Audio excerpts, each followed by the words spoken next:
Craig Setzer is in now. You just got an update, Craig. Well, it's actually the new advisory. This is the 11 o'clock advisory. Yeah. So this is the whole new forecast track here, and there are some implications to it. There are some changes to it, and let's start first off with here, and I'll show you what those changes are. First off, the storm now moving to the northwest. We talked about that, the compass heading, the 0, 90, 180, 270, and 270 is due west, and 305 is more in that direction, like that, moving that way, and it's slow too, 6 miles an hour now, so it's slowly pulling away from the Cuban coast and slowly getting closer to the Keys in South Florida. 120-mile-an-hour winds still. Pressure has stayed at this level now, and what we would look for if the storm is going to try to reorganize and try to get strong again is that this pressure would start dropping and maybe even dropping quickly. So far, it hasn't done that. It's possible that the time that it's spent over Cuba has at least leveled off the intensification process, at least for a little while, until maybe more of the circulation gets over land. But so Category 3 moving northwest at 6 miles an hour. The wind field, it continues to grow, and this red area here, that's the 75-mile-an-hour hurricane force winds. This orange area, those are the hurricane force gusts, and this yellow area here is when we're starting to see tropical storm force winds now, and certainly we are, especially further south you get, the stronger those tropical storm force winds are, and then eventually you get more and more into the hurricane winds. So here's the future track, and these are the first few points here. The first one, that's the Sunday 8 a.m. 8 a.m. tomorrow right there, and the forecast point is practically on top of Key West.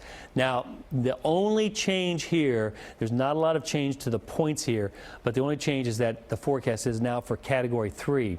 So the thinking may be, and I haven't looked at the discussion from the National Hurricane Center yet, that the storm lost some of its organization. The center, the eye wall wind field has spread out a little bit, and it may not have enough time by the time it gets to Key West to consolidate. This is still a very bad situation, but as opposed to a upper end Category 4 or potential, or even a low end Category 5, a Category 3 is not as bad of a very bad situation. So still hurricane force winds at this time tomorrow morning, spreading throughout the Keys, Miami, now into the hurricane force gusts. So as we go through the night, the winds come up and they come up and they come up, and Broward also seeing the winds coming up as we go through the night and getting stronger and stronger.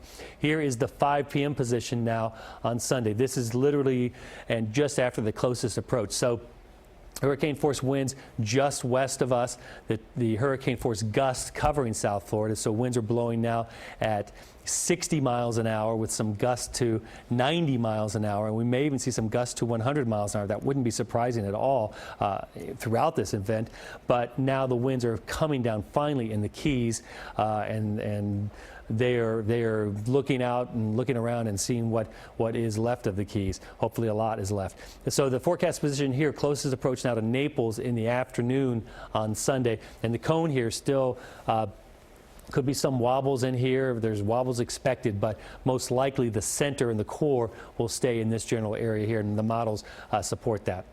There's the 8 p.m. position, very close to Fort Myers, and there's also still this tremendous storm surge coming. Now, the fact that the winds are down to Category 3 doesn't necessarily mean that the storm surge is going to be less, because the wind field has been continuing to expand. So instead of pushing a lot of water over a small area, it's pushing pretty much water over a larger area, and when that reaches the coast, it'll be piling up. The storm surge could be 16 feet in some places in southwest Florida. A lot of this area is marshland, it's uninhabited, and that's one of the reasons why it is, when it gets hit by storm surge, it's very, very devastating over there. So then we go further to the north. Here we are at 11 p.m. Now Category 3 coming into the Tampa Bay area, and while Category 3 is less than Category 4 because Tampa is more sensitive to hurricanes because they haven't been hit in so long, and there's a tremendous amount of growth and a lot of homes there that frankly aren't ready for a hurricane, and the mentality that folks aren't ready for a hurricane. I was talking to some friends there, and they were just like, some people are like, the wind's going to blow, we're going to get some rain, and that has been the case with the close approaches or passes of hurricanes, but Tampa has not had a hurricane come over it like this in 100 years. So the other thing about this is that before, I think some people in Tampa are thinking, well, this is a little like the Charlie situation, where it was forecast to go to Tampa. That was in 2004. The point was forecast to go to Tampa, and then it turned before it got to Tampa, and it went through Port Charlotte and Punta Gorda. So that's probably not going to happen this time, because if anything, the storm will more likely drift a little bit west than east. And so this one, unfortunately, the forecast confidence is higher. In that last case, we knew that Charlie was going to go to the northeast. Eventually, it was going to go to the northeast. We didn't know if it was going to go to the northeast of Tampa or further south or even a little bit further north.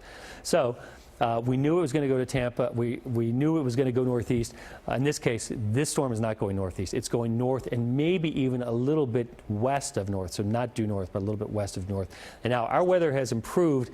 By later on Sunday, the winds are coming down, but not until Monday morning will the wind speed be fairly normal but breezy. A very breezy day, kind of like it was this morning across the area and last night. And then there we are by Monday. And there's a threat in the panhandle here now up in the Big Bend area for storm surge flooding as well as the storm continues to move on off. So the hurricane force wind field looks like this, a significant wind impact. You can see it sweeps right through there, and I'll have to adjust this graphic. It is just west of us. I mean, just west of us. Now, do you move east to get away from it? No, because the winds usually are stronger near the coast. Do you move west to get away from the winds near the coast? No, because the winds are stronger west too. Everybody stay where you are. Don't go anywhere. Just stay where you are. Here's the radar right now. And you can see it. They're very, very slowly coming to the north.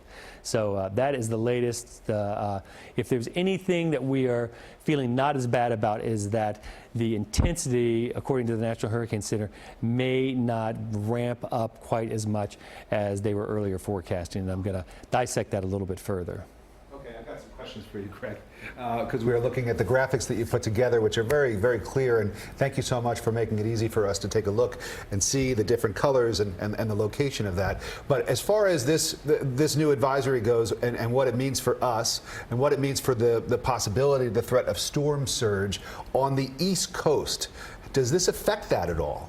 So the problem is that the wind field is slowly expanding, continuing to expand. So what's happening is that the strong winds are getting farther and farther away from the center, and because of that, there's still that possibility that there could be some storm surge and some rather significant storm surge too. Because if you really blow the wind hard across Biscayne Bay, you pile the water up in the bay. It has no place to go. It can't go north very easily. It can't go south very easily. It just gets forced in there. So that South Dade area is still of great concern. And of course, for the Keys, the storm surge risk is still as real as it was when the intensity forecast was for Category 4. Okay, so Craig, come Monday, what can we expect come Monday? We're all hunkered in for the weekend. We know it, and we know to expect the worst this weekend here in South Florida. What about Monday and going into next week? Right, so Monday, many of us will be without power, and the sun will be coming out, and that will be an unpleasant reality that it's only early September in South Florida, and it's very hot and very humid.